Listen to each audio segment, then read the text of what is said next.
Sounds great. Yeah. Is there anything you don't want me to say? No, you can say whatever you want. Okay, that sounds good. Okay, so be careful what you ask for, but yes.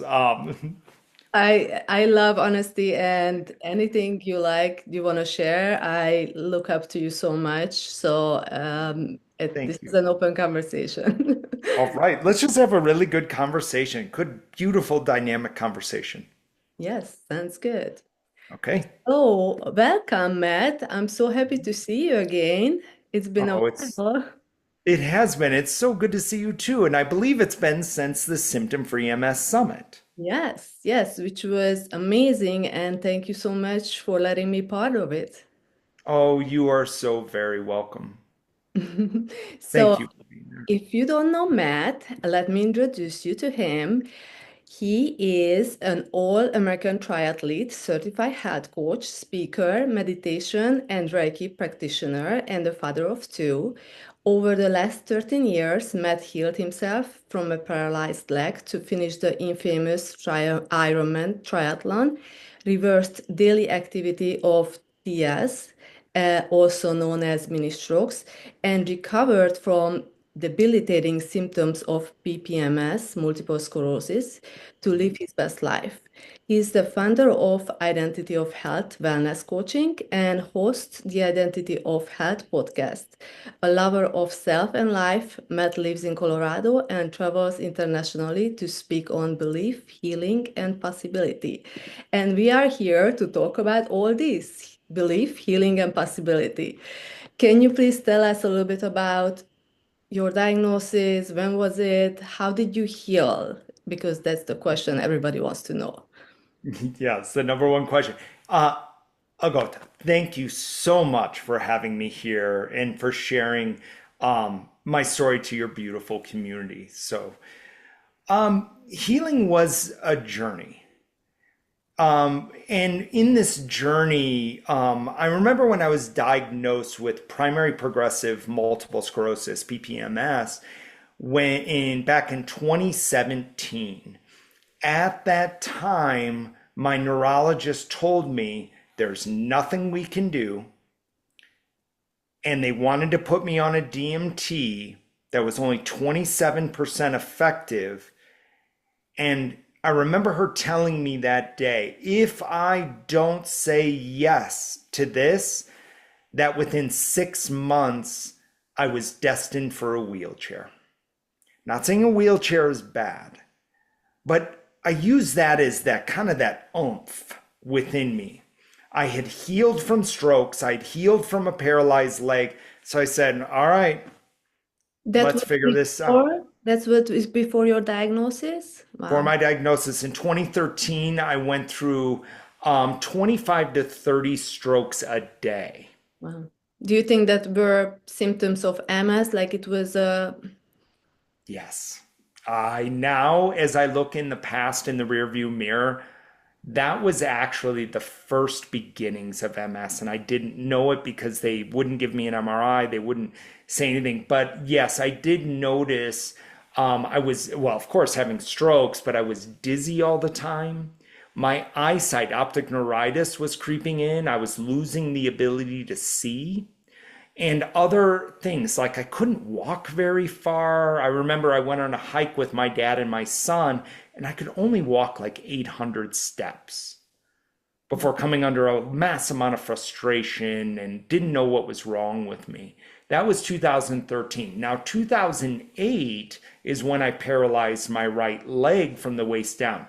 That was a physical injury. I actually my spine, as the doctor showed me when I was sitting in front of him, he goes, your spine did this right around the lower part of my spine. But at that time, I was going through a lot of stress in my life.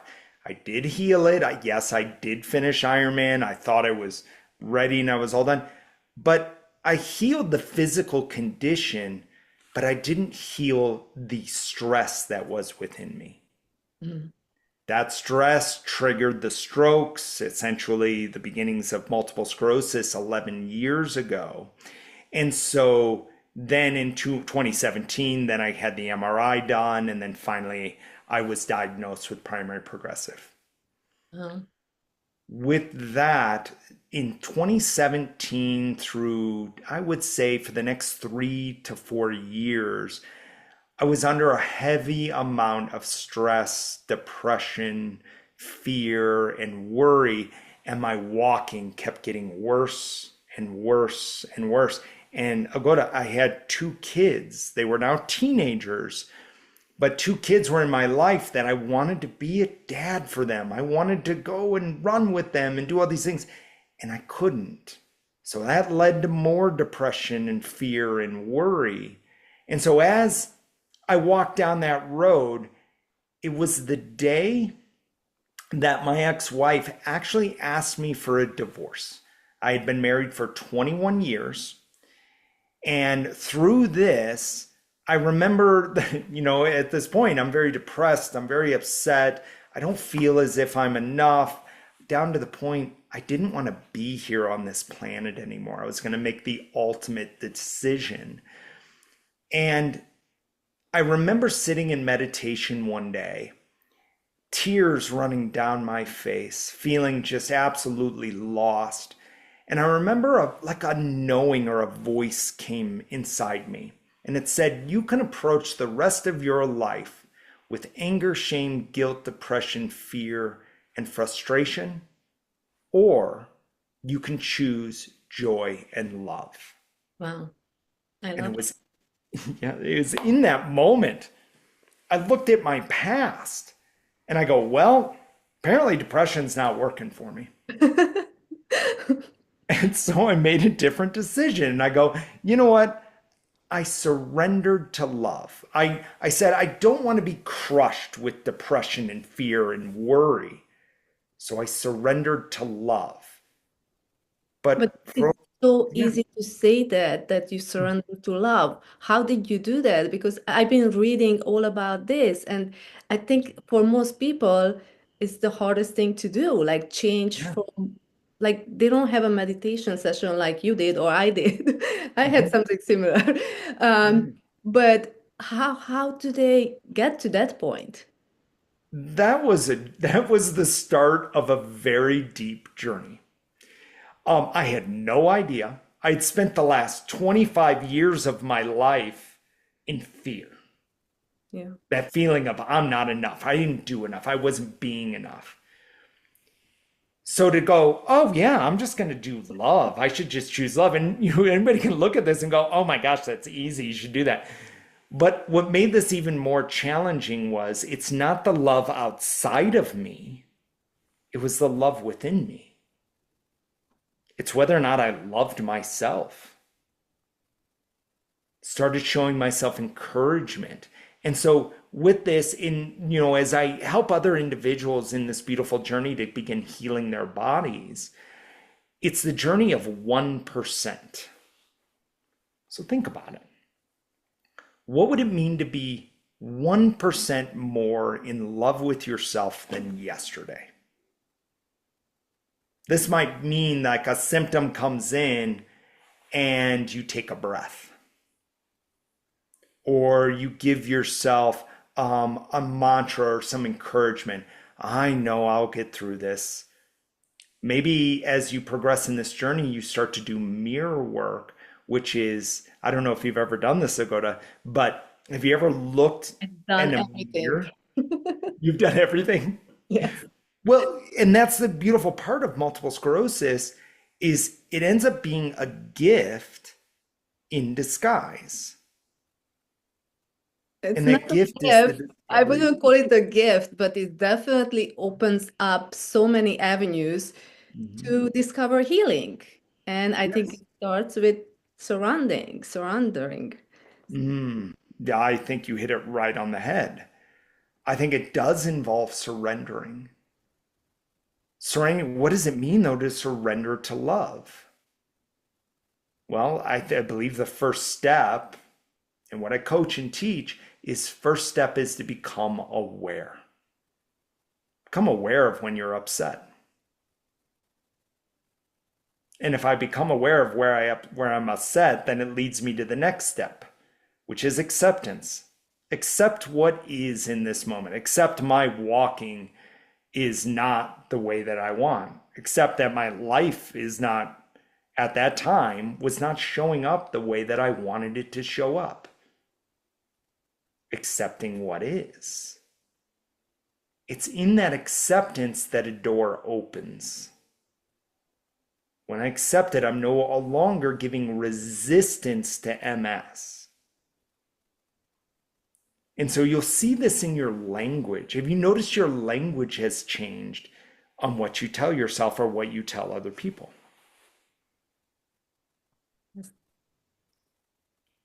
It's so interesting because I'm receiving so many messages have to overcome fear. And Mm-hmm.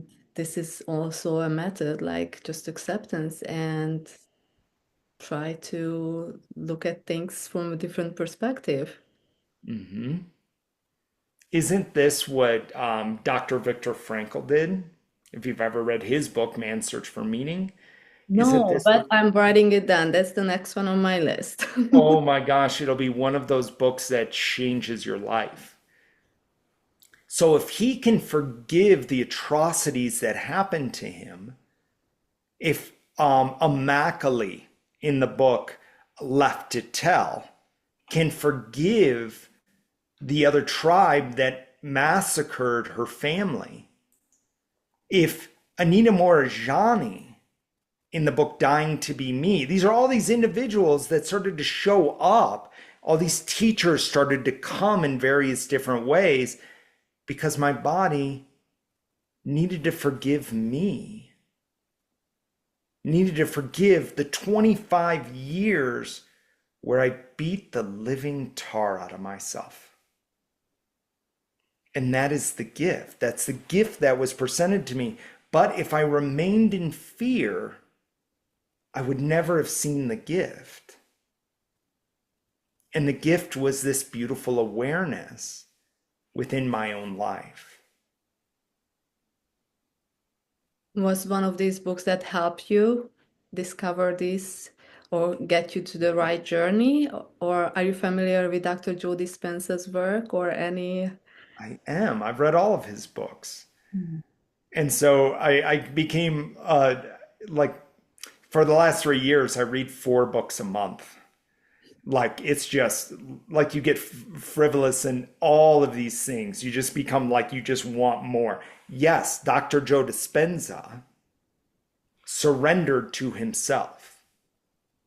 He started to think differently because, as you read in possibly one of Dr. Joe's books, he had a healing team of 7 doctors that all told him, you're never going to heal your spine unless you put this rod in your spine. And Dr. Joe's like, no, I don't want to do that. I know what happens when you put that rod in and how the individual feels. I put them in. I've helped people through that, and he wouldn't do it. But he surrendered to himself and he started thinking differently. He started to change his quantum reality within himself, but it was done with his thought. So early on, I think it was in 2018 when I read the first book of his, and it was kind of like a little bit of a wake up call. It's like, well, wait a second. If my mind can heal this, I can do something different. But then it goes into the challenge. How do I change my mindset? How do I change what I think about myself? Because subconsciously, because let's talk about it in this 2 levels, there's 2 areas of your mind. There's the conscious mind and there's the subconscious mind. The subconscious mind actually runs 95% of your thoughts. So I could ask you a question, Agoda, and everybody that's listening to this, you can spend the rest of your day in fear or you can spend the rest of your day in love. Which one do you choose? 100% fear. But if you would ask me the same question when I was diagnosed 6 years ago, I probably would pick love, but I would still live in fear for months. Yes. And think of it this way, we choose fear every time we go to a doctor's appointment, every time we have a symptom that comes into our bodies, anytime somebody puts a disturbance, somebody's frustrated, or our own walking isn't the way that we want, we go into that mindset of fear, which is a stressful state of the fight, flight, freeze response. That fight, flight, freeze response is actually damaging to the body because we have two chemicals that release adrenaline and cortisol. Cortisol, yes, and actually, that stress element of fight, flight, and freeze has actually kept us alive. But the damaging part about it is when it is constant. We don't ever give ourselves a break from that fear. We perpetually live in fear all the time. And Yeah. that fear is just stress. So now with your body, we have a choice to begin changing the cells of our body to a state of love. This is what Dr. Joe did. Dr. Joe started to imagine his spine healing. Dr. Joe started to imagine himself walking again. He saw himself walking again. And his body began to respond with that encouragement. And the beautiful part about this, Agoda, we don't need a lot of love. We just need a little bit, like I was talking about earlier. Yes. Every time you think of fear, just switch and think of love. And I think Mhm. a good starting point.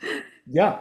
Think of something that you love, like you're talking about, just switch. And now everybody listening might be looking at this right now or watching this video, and they might be going, wait a second, I just switched to love?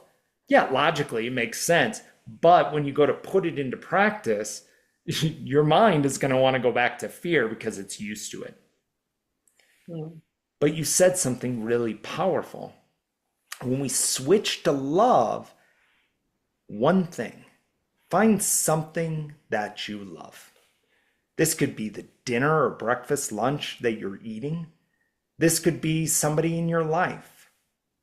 This could be yourself. I'm a big proponent of find love within yourself. Encourage yourself for something and saying, you know what? You know what? I am doing really well. My walking was a little bit better, or I felt my toe today. Well, that's actually good. Well, that would be a 1% shift over to love. So, what the science actually shows is you just need to feel love for anything. Think of that as energy. We are all just energy. And so you're actually speaking to the universe now, and all it takes is 17 seconds. It's been scientifically proven, it's like gravity, that if you thought of love, like a memory of love, let's just go to a past memory of love. Think of the last time that you were in love. It could have been an hour ago. It could have been a year ago. It doesn't matter when. Think of that love for 17 seconds. That's all it takes. Because that 17 seconds will bring another 17 seconds. That 17 seconds will bring another 17 seconds. And then you're perpetuating love. You're actually creating energy, bioresonance of love within you. And then you'll start to notice things begin to shift and change. Your walking may feel a little bit better. Maybe you're a little bit more excited in the next hour. You're allowing this to shift. But with this, it's in that power of 17 seconds. I did not know about the 17 seconds rule, but it sounds like I need to try that also. I think anybody can try it. You know, actually, you can try it right now. Just start thinking about something that brings you love. Like really just in that moment, man, do I feel, I just like, let's say I'm going to use like, I have a dog. I have an incredible dog. His name is Drago, which is means precious in Slavic. This is Drago is absolutely, he's a 150-pound Great Dane. Oh, and he is so sweet. All I do is like if he's there, I just pet him a bunch and he just leans his head up against me and he's so big. He's a gentle giant and I've my heart opens when I see him in the morning and he just comes over and he kind of slumbers over to me. So that was 17 seconds right there. Me just telling that story and that memory, that was this morning. So that 17 seconds brings another. So, like right now, I feel within my heart a little bit more hope and possibility within me. My cells are actually beginning to shift within my body at a biological level, all because I told you a 17-second story about Drago. Hmm. You know, it's so interesting because if we couldn't actually have this conversation when I was first diagnosed, I I wouldn't believe in you like 1 second because I was so focused on what I was reading in books, like changing your diet. Mhm. Most all of them are health books, and that was the number one focus of me, like changing my diet. But after 2 years, I was still not feeling perfect. And as soon as I switched, and yes, the reason I mentioned Joe Dispenza's book is because that was the first book. It was eye-opening for me too. Mhm. That's when I started digging more deeply into these concepts, and that's when I started feeling much better. So I'm glad we are having this conversation, and it's so interesting how I was asking my guides, who should I interview for the next episode? And your name popped up in my mind, and Wow. here we are. So call me crazy. No, you're not crazy at all. I love how you listen to your guides, though, Yes. because I didn't even know they exist. And now they are navigating me through life. It's amazing. yes, but we have to invite them in Yes. because we have free will. We can do whatever we want. We have freedom. But But if we allow they the don't even know we have guides. That's the problem. exactly, and your ego, your subconscious mind of the ego, which is the past, doesn't want you to know about your guides. Yes. Your ego's like, oh, those aren't real. That really doesn't happen. So if anybody's watching this and you notice that little voice inside your head that's telling you that we're crazy, that this doesn't really work, that's just your ego. But you know That's what your past happened? trying to keep you When exactly where you are. I realized when somebody thinks like that's not gonna happen, bad things gonna start happening to them, and they are like, guys doesn't exist. And the more negative route they are going down, the Mhm. worse things happen to them. So it's Yes. also this is a other switch that we have to start believing. Yes. So let's start talking about this at a quantum level. We've all heard of quantum physics, quantum biology, quantum healing.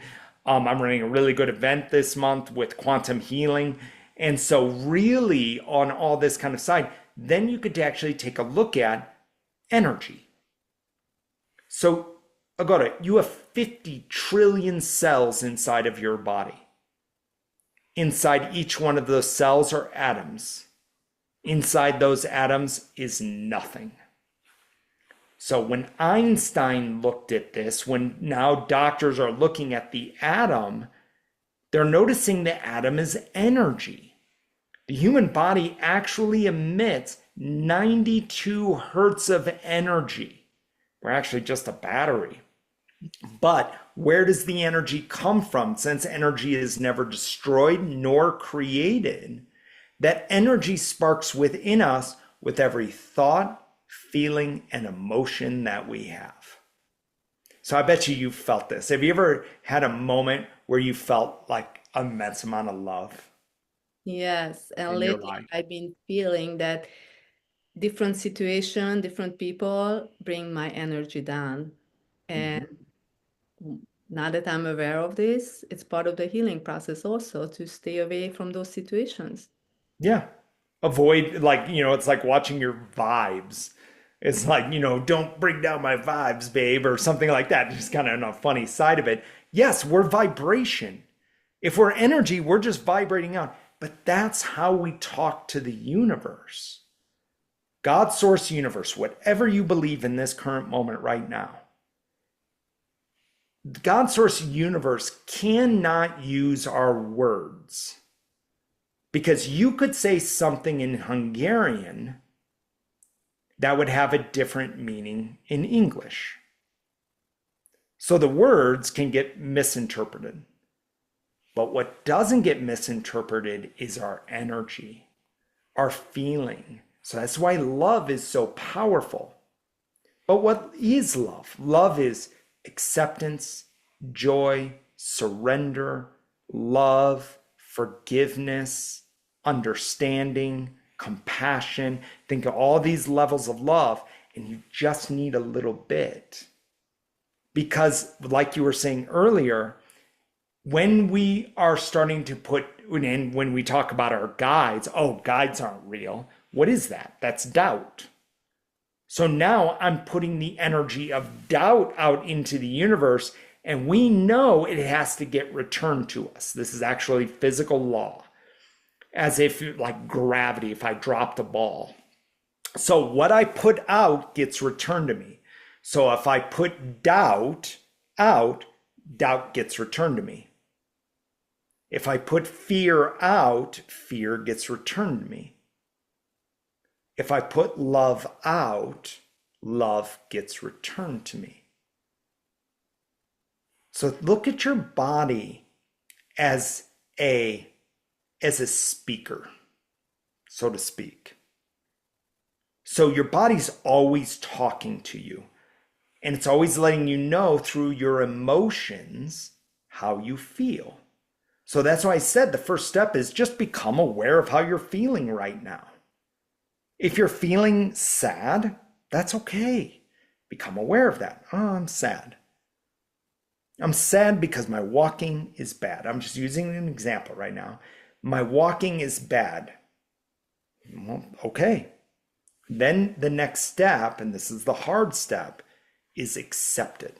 Accept what is. I accept the energy that I'm bringing back to myself. I'm accepting the sadness that is in my life. Then take a small step towards love, which is forgiveness, and forgive yourself. Say, you know what? I'm going to take care of myself right now. I'm going to give myself 5 minutes and give myself some space. That's an act of love. So you look at all of these things, just become aware of how you feel. The body will respond by healing itself. Because your body's been trying to talk to you for all of these years. With the stories that I told you at the beginning, between the paralyzed leg, the strokes, and then the diagnosis of MS, that was my body talking to me, telling me to make a different decision than stress. But I ignored it. For over 15 years, I ignored my body. Until I made a different choice. And I started to listen to my body, showing it compassion. And there are days that it still has its challenges. But my body knows I'm listening. There's a really good book called The Body Keeps Score. And so as you read that book, you notice the body actually talks to us before the mind does.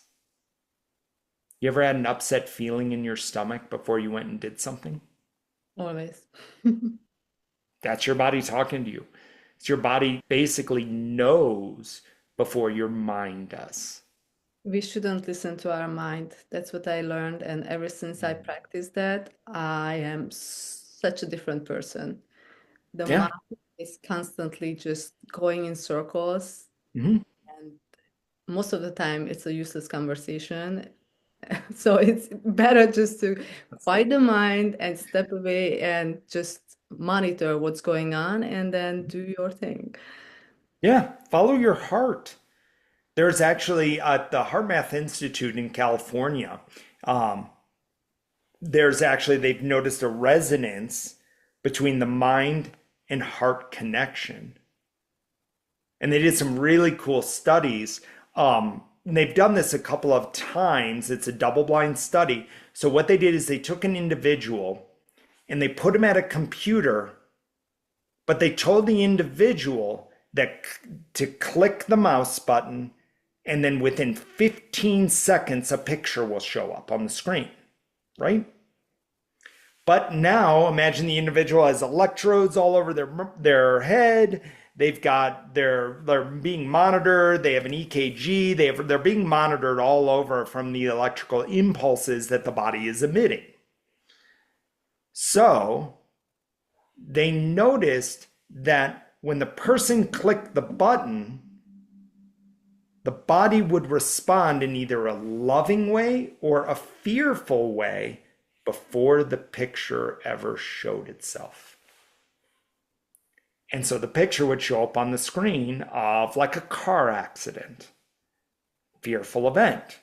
And the body was responding to that before the picture ever appeared. Then they'd have a picture show up of somebody hugging a puppy.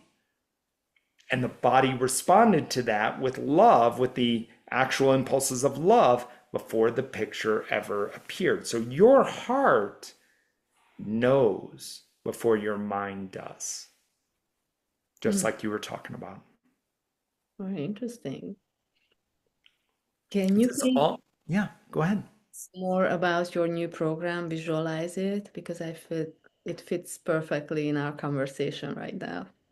Absolutely. This is where we're noticing some really strong results as individuals actually begin training their mind. So we approach with Visualize It. What we are inviting you to do is to actually visualize a desire you want. Because if you follow Mary Morrissey or Shakti Gawan, we actually create things twice within our lives. First, we create it in our minds, in our imagination, then it shows up in our physical reality. If we are all just energy, then really, as we feel that, so what I will do is in a 5-minute meditation that gets delivered to you at 6 a.m. in the morning, and what I want you to do is commit for yourself for just 5 minutes in the morning and 5 minutes in the evening to actually visualize what you desire.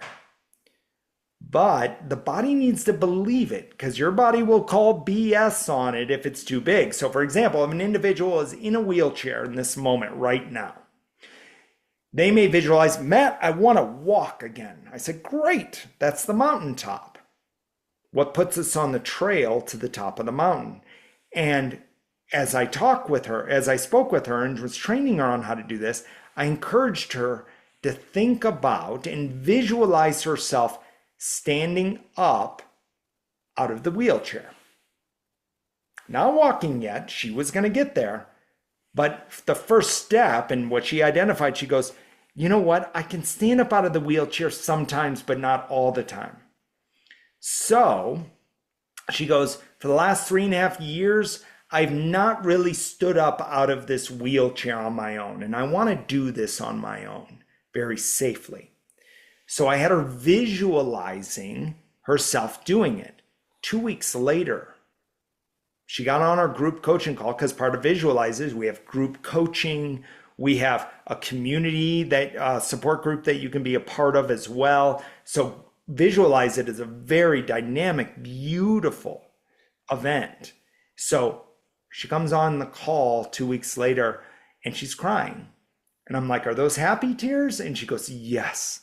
She goes, Matt, for this entire week, I've stood up out of my wheelchair and stood. I believe that. I said, of course you did. She was so excited. And I said, what would you like to do next? And she goes, I want to use my walker. I want to take one step with my walker. I said, well, of course you will. And so now she is on a mission as she's visualizing. Her belief, her love within herself is growing. Her body is healing. And she's now up to walking 10 steps with her walker. So do you think she's going to reach that mountaintop? Definitely. But I have a question. Why don't you Yes. let her visualize that she's already walking on the top of me? Because her body doesn't believe it. Because you got to remember, we're actually operating at a subconscious level. Subconsciously, her body still believed herself in that wheelchair. It's kind of like if you had said, Dr. Joe, why didn't you just think about your spine healing and then the next day it was healed? For him, that was too big of a leap. It's like jumping over a big river. So, like, imagine that river is a mile wide. You can't jump over that river or jumping over the ocean. But if you start building the bridge of 1%, before you know it, you will cross the river or cross the ocean. Mhm. Oftentimes, I use an analogy here in the United States, which is the Grand Canyon. Can't jump over it. But if I build a bridge across it, I will get across that river. So, yes, you always keep your mind on the beacon of light, is what I call it. We set ourselves that beacon of light in the distance, which is walking. That is the goal. That's what we're driving towards. But we have to train our mind. It's kind of like training for Ironman. We have to train our mind to think that we can do it. Then there will come a time where the mind goes, yeah, of course you can walk that. You can do that. You can make this happen. And very safely, you do it. The body responds. But we've got to come to that belief that we can. So that would answer your question in regards to that. Yes, definitely. Let me ask you something. Do you still have doctor's appointments, MRIs? No. I was hoping that's your answer. Well, that's it. What am I going to benefit from it? I'm not on DMTs. I've never been on DMTs. I'm not saying they're bad. I'm not saying against. Work on your belief. If you're on a DMT, believe that it'll work. Know that it'll work if you go on a DMT. That's the placebo effect starting to happen within your life, and it will work. So on that side, I don't go to the doctor's appointments anymore because what they're doing is they're putting the nocebo effect within me.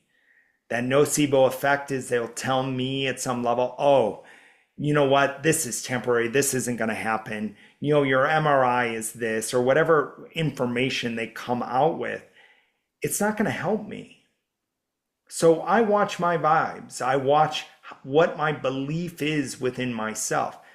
What I do know is that I'm walking 10,000 steps a day. I'm walking wherever I wish. I have an incredible life with a beautiful fiance. And as I live in this life, I live in possibility because it's with that possibility that your health follows. Mm. Congratulations on the engagement. Well, thank you so much. That was a gift that it came to me. But she would have never been in my life if I didn't love myself first. And what's crazy about it, I wasn't looking for her. I wasn't out there going, oh, I'm going to find my next wife. No, she showed up in my life, and I am still in awe today of how all of it happened. But we have to ask ourselves the questions, what are you allowing? Oftentimes we can allow the dis-ease to have a stronghold within our lives, and that's fine. No shame, blame, guilt. Become aware of where you are. What do you want? Where are you going? Do you believe it or not? This is why Visualize It has been so powerful. I've seen people changing their lives. We got an individual that wanted to go back to work but never thought that she would ever be hired by anybody. And I had her start visualizing going back to work, walking into the office, talking to her colleagues, feeling unbelievably supported and respected. 3 weeks later, she got a new job. And as she said, she goes, this is the greatest job. This is the job I've been dreaming about. But she allowed her energy to come in. So when we look at this, it actually follows a mathematical equation. We have to create a desire. So I want you to think about this in two bars. If I drew two bars in front of you. So at the top of that is the desire. We got to go somewhere. So I want to step out of the wheelchair. So that's a desire. So I ask the individual, what would you feel like when you step out of that wheelchair? They would go, I'm happy, I'm excited, I'd feel free. Just use those as examples. Now that desire is a +1, and that emotion, happy, joyful, free, is a +1. And +1 plus +1 equals +2. At that moment, you are manifesting what you desire. Then, what often happens is we have a bad day and we drop down into frustration, fear, anger, depression, whatever it is in that middle bar level. But that is the gift. We hold on to our desire. We feel a frustration within our lives. We become aware and we bring and we shift it back up to a +1, finding anything to feel joyful for, feel happy about, feel free about. I don't care what it is for you. The universe doesn't care. It just wants the emotion of happy. As Abraham Hicks talks about, it's joy is the key. So now we bring our energy. When we notice it's dropped down, that is the gift. We shift our energy back up into joy. What often happens with MS, we get so discouraged we stop desiring something, so that goes to the bottom, which is a -1. Then with that no desire, our emotion of fear comes down to that -1. We create a -2 scenario, which manifests what we do not want, which is downward progression of the dis-ease. So we have this opportunity to shift it up, to manifest what we desire. Why does Matthew Embry run marathons? Why does Tracy Hill do some of the things she does? Why do you feel good with the diagnosis and you're doing this amazing podcast, helping so many other individuals rise higher and higher within their lives? Yeah. That's why I love your work. That's why I asked you to be a part of the Symptom Free MS Summit. Thank you. And I wish I asked you to be part of the book, Beating Multiple Sclerosis. I wish I knew you back then. Yeah. Well, you know what? There's always great things going to happen. And you're such a beacon of light for so many individuals. How could this not be? Thank you. And you too. Thank you. Thank you for your time. This was amazing. Thank you for sharing all these steps that it's easy to implement. Mhm. But we've got to take actually the first step is the hardest step. Do you personally have a vision board? I do believe in vision board. I have a book. Book. Oh, that's Yeah, a amazing. vision book. Like I go in and I was like, oh, what do I want? And I'll read through. But oftentimes I complete what I want. I bet you've noticed this with your vision board. You're like, oh my gosh, I did that. I wrote a book. Yeah. Or I So got what do you this. do Or, with those pages? Like rip it out, put it in a different folder, kind of? yeah, I file them away. I actually have a private Pinterest board, and I Awesome. move things around. But yeah, Uh-huh. I think a book would make more sense because that's in front of you. I have to remind myself to look in the the app. Yeah, then that's the, with it, which Pinterest board is really powerful. I don't care which way you go. I don't care if you got a piece of paper sitting in front of you and you have a bunch of collages and images around it. Wonderful. What feels good for you? If it's a book, if it's Pinterest, if it's the actual piece of paper in front of you or a big poster board, I don't care what it is. Take a step. The problem is, I think people don't create one because they, number one, they don't believe in one. But I urge everybody to start one because the first time I actually created one after reading a book like 10 years ago. And then I looked back after my MS diagnosis, I looked back at my board and I'm like, oh my God, I got that car back then. That was my, my Mhm. vision board, Yeah, a car. And I'm sure. like, I have that car. This is Uh-huh. working. So I start adding more things to it and Yeah. it does work. But yes, I got bored with the app because there was no feature to move a picture to the true folder, like, came Mhm. true. So that's why Pinterest board works better. But yes. No, and that's what I get excited about. I actually visualize my that folder that I fill is getting thicker and thicker and thicker of things that I've accomplished. Thank you so much. Thank you so much for sharing all this. And it was such a nice conversation. Thank you. You are so amazing, Agoda. Thank you so much for this beautiful opportunity. Thank you. Have a nice day. You as well.